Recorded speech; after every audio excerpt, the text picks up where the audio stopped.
സ്നേഹത്തെ ആഴമാർന്ന നിൻ മഹത്യാഗത്തെ ക്രൂശിൽ കണ്ടു ഞാൻ നിൻ സ്നേഹത്തെ പകരം UAE ഉൾപ്പെടെ ഗൾഫ് നാടുകളിലെ ക്രൈസ്തവ ദേവാലയങ്ങളിൽ ഇന്നലെ രാത്രി മുതൽ പ്രത്യേക തിരുകർമ്മങ്ങൾ ആരംഭിച്ചു.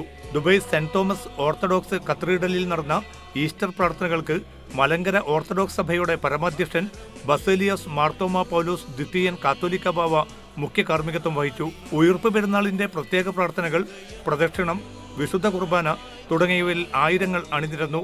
ഇടവക വികാരി ഫാദർ TJ ജോൺസൺ, സഹവികാരി father Leni Chacko, father Nelson John എന്നിവർ സഹകാർമ്മികരായി. ഷാർജ സെന്റ് ഗ്രിഗോറിയസ് ഓർത്തഡോക്സ് ദേവാലയം, Sharjah Marthoma parish, Al Ain saint Dionysius Orthodox ഉൾപ്പെടെ നിരവധി ചർച്ചുകളിലും ഈസ്റ്റർ ദിന പ്രത്യേക പ്രാർത്ഥനകൾ നടന്നു.